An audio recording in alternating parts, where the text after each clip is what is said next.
Welcome back. I'm Sonali Krishna and you're watching Brand Equity. Now, the Independence Day weekend was quite an eventful one for the Indian television industry, with two big-ticket properties hitting the tube. One being the blockbuster Hollywood film Avatar that made its debut on television for the first time on the Star Network, and KBC5 premiering on Sony. But how did they fare on the rating chart, and were they good bets for advertisers? Tara Kapoor finds out. The Independence Day weekend, apart from being high-octane entertainment, was also big business for the small screen. Two big-ticket properties were unleashed. The highest-grossing movie of all time, Avatar, made its debut on television on Star Network, and Big B made his big comeback on KBC5, which premiered on Sony TV.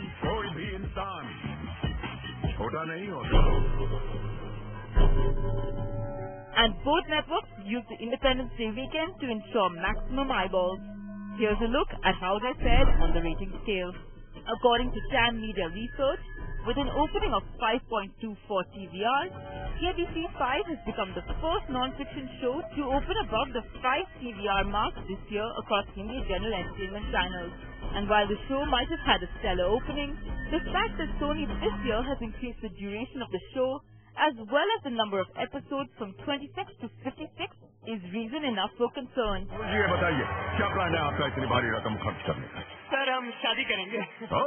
concern being that the show might not be able to sustain interest for the entire duration. But that's not worrying the network or media planners just yet.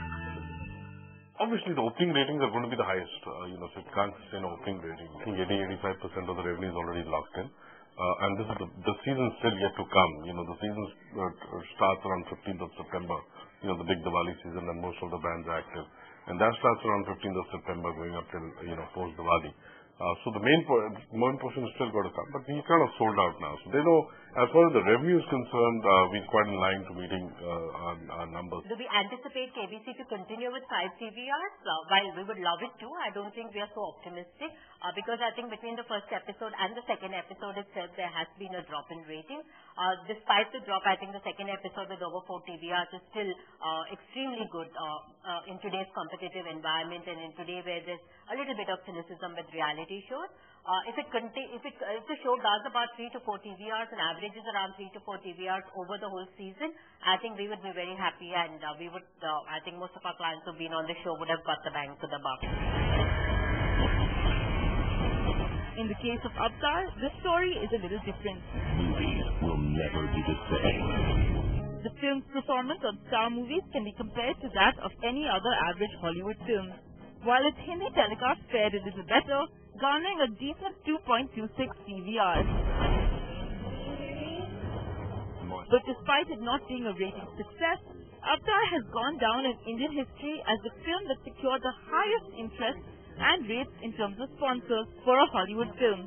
The film was supported by 8 associate sponsors, and brands such as Cadbury India, Nokia and Samsung stepped in and blocked 10-second advertising spots. Media planners say that sponsors forked out 20 to 40 lakh each, while a 10-second spot got anywhere between 50 to 60,000 rupees, as opposed to the usual 20 to 30,000, which is the average going price. So Avatar was definitely a marketing success. I think the entire value proposition was leveraging the network strength, where we actually placed it on the largest Hindi GEC channel and on the largest English movie channel, together simulcast. That is where I think the advertisers saw a lot of value, and it is also evident in the kind of viewership numbers that we have got. They packaged it well as a property. They promoted it brilliantly. And a lot of the times when you're paying, especially if you're an associate sponsor or the title sponsor, the promotion is just as important, and how they promote it becomes very relevant. And now that these big releases are over, what's the plan forward for both networks? For large releases that will come on the channel, and we have a slate of big releases coming up during the year, we will look at this kind of a model to amplify the messaging of the movie, bring it closer to the viewer, and thereby ensuring that there is enough buzz and a call for action from the viewers to come and watch the movie. So this will be a sustained activity for us.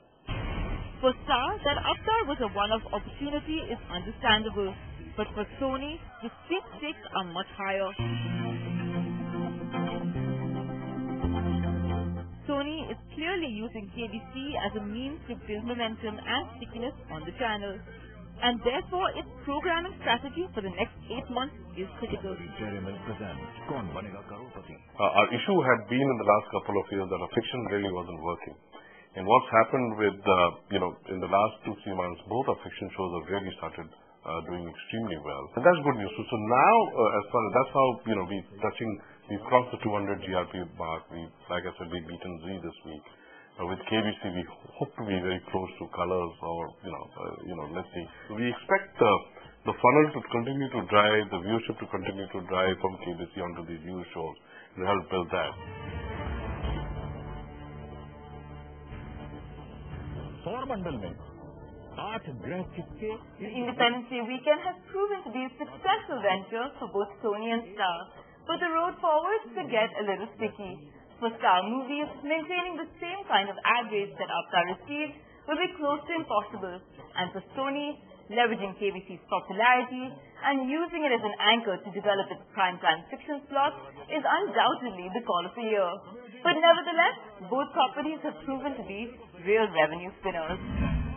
Well, from the small screen, let's quickly move on to consumer behavior. Today we help you calibrate how consumers are reacting to brand messages and information.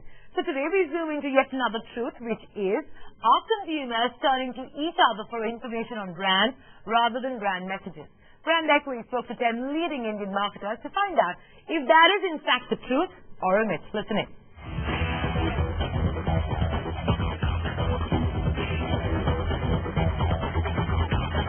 Aware of the presence of a brand, set of people they can trust. It's just given it a different platform. Their conversations are visible. Consumers always talk to each other.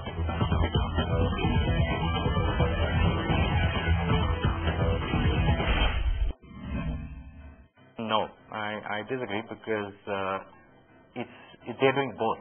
So they are turning to each other for information, but equally important is engaging with the brand and getting information directly from the brand. I don't think it's either or. Customer has various contact points or ways of first being aware of the presence of a brand and then being influenced by it or towards it. And while advertising plays an important role firstly to create awareness, he also looks at each other and people like himself for reassurance. Word of mouth and advocacy and talking to your peer group or relative friends to garner more information and knowledge about it, about a product or a brand, always existed. It's just that the social media as a platform provides a different alternative altogether for the consumers to speak to people they know and also people they don't necessarily know. Our research shows that close to 80% of the people do consult the other consumers before they make purchase decision, and for television, press and other type of communication on the brand messages from the manufacturers, it's just about 40 to 50% who look at it in those media. Agreed to some extent. It is a new phase in the consumer marketing, that consumers are getting more and more power in terms of interacting with each other, especially because of the social media space that has opened up on the internet. So people are asking each other, people are giving opinions to each other. There are enough portals that can actually independently give verification and validate claims of companies and so on. In almost any research that I have seen over the last 20 years, the number one influencer is always a friend or someone you know. A lot of brand messages are being communicated these days, and I would say there is a lot of clutter in the overall communication which goes to the consumer. So the importance of consumers witnessing a lot of social networking, or I would say pre-purchase lot of researches done by consumers by themselves is becoming very important these days. Yes. Definitely, I think customers are moving more to talking with each other, whether they know each other or not. And again, Facebook allows people to do this, and other social networking sites allow people to do this. And this is hugely powerful information, both for the consumer and customer, to understand other people's experience of the brand.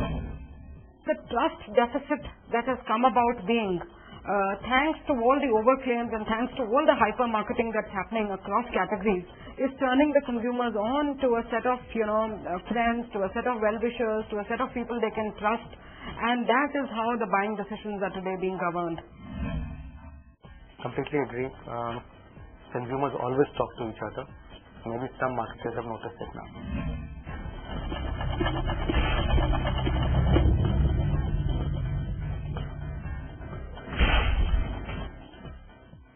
A lot more truths coming your way, and I guarantee you some of it will shock you. Time to get commercial, but don't go anywhere, because in just a moment we have Agnello Dias of Taproot joining us to discuss the latest Airtel commercial and the thoughts behind it. Stay tuned.